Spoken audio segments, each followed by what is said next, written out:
Ito mga ka-maintenance, latero naman tayo ngayon.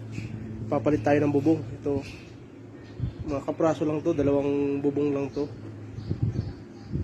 Ito yung binaklas natin. Ayan. Tumutulo kasi kaya medyo bulok na rin yung mga bubong. Kaya pinapalitan na ni ma'am. Ayan, papalitan natin.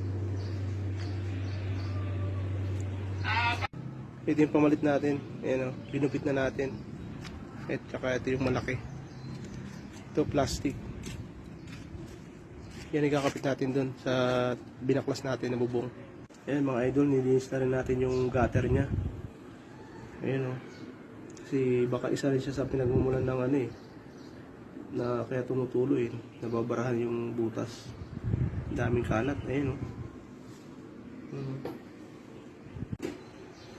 Ayan, sinisilat natin yung mga tubo para matibay. Ito yung mga kasama natin, no? Dalhin muna natin yung yero.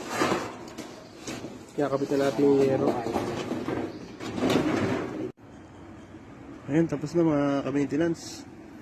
Ayan, no? Nasilat na rin natin yung mga gilid niyan. Ayan, no? Tapos na.